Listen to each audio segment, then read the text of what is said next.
الرحیم۔ السلام علیکم۔ نبی کریم صلی اللہ علیہ وآلہ وسلم پر درود پڑھنے کے فضائل اور نہ پڑھنے کی وعید۔ علامہ ابن قیم نے درود شریف پڑھنے کے 39 فوائد ذکر کیے ہیں، ان میں سے چند اہم فوائد یہ ہیں۔ درود شریف پڑھنے سے اللہ تعالیٰ کے حکم پر عمل ہوتا ہے۔ ایک مرتبہ درود شریف پڑھنے سے اللہ تعالیٰ کی 10 رحمتیں نازل ہوتی ہیں، 10 نیکیاں لکھی جاتی ہیں، 10 گناہ معاف کر دیے جاتے ہیں، 10 درجات بلند کر دیے جاتے ہیں۔ دعا سے پہلے درود شریف پڑھنے سے دعا کی قبولیت کا امکان زیادہ ہوتا ہے۔ اذان کے بعد کی مسنون دعا سے پہلے درود شریف پڑھا جائے تو قیامت کے روز رسول اللہ صلی اللہ علیہ وآلہ وسلم کی شفاعت نصیب ہوگی۔ درود شریف پڑھنے سے مجلس بابرکت ہوتی جاتی ہے۔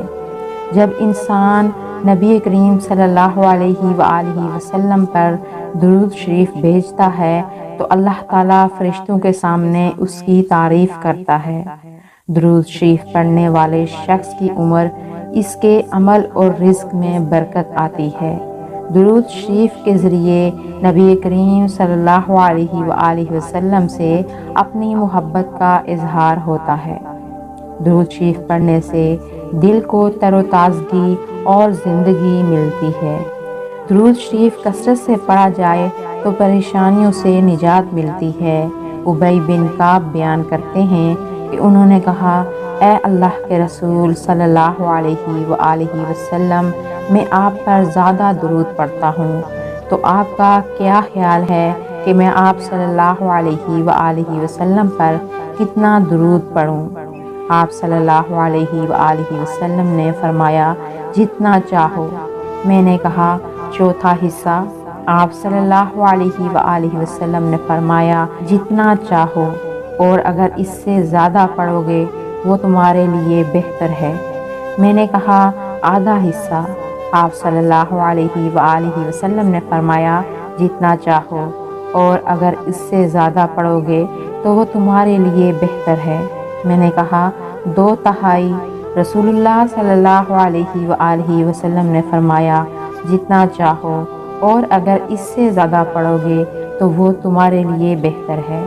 میں نے کہا، میں آپ صلی اللہ علیہ وآلہ وسلم پر درود ہی پڑھتا رہوں تو؟ نبی کریم صلی اللہ علیہ وآلہ وسلم نے فرمایا، تب تمہیں تمہاری پریشانی سے بچا لیا جائے گا اور تمہارے گناہ معاف کر دیے جائیں گے۔ روز قیامت نبی صلی اللہ علیہ وآلہ وسلم کے سب سے زیادہ قریب وہی ہوگا جو سب سے زیادہ نبی پاک صلی اللہ علیہ وآلہ وسلم پر درود شریف بھیجتا تھا۔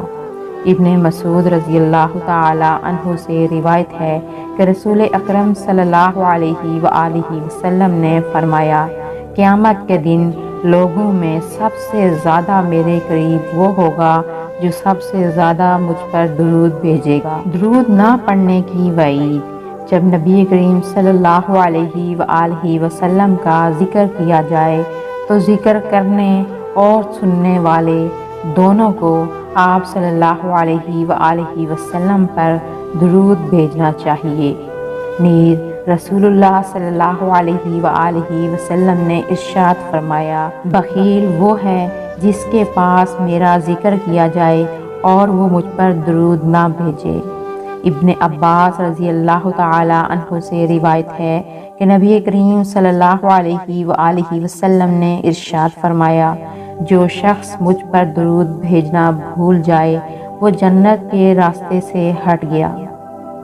آخر میں اللہ رب العزت سے دعا ہے وہ ہم سب کو رسول اللہ صلی اللہ علیہ وآلہ وسلم کے تمام حقوق ادا کرنے، نبی کریم صلی اللہ علیہ وآلہ وسلم کی اطاعت کرنے اور نبی کریم صلی اللہ علیہ وآلہ وسلم سے سچی محبت کرنے کی توفیق دے، اور روز قیامت ہمیں نبی کریم صلی اللہ علیہ وآلہ وسلم کی شفاعت اور آپ کے ہاتھوں سے حوض کوثر کا پانی نصیب کرے۔ آمین۔ اگر آپ کو ہماری ویڈیوز اچھی لگتی ہیں تو لائک کریں، سبسکرائب کریں اور بیل آئیکن کو پریس کریں تاکہ ہماری مزید آنے والی ویڈیو کو نوٹیفیکیشن آپ تک پہنچ جائے۔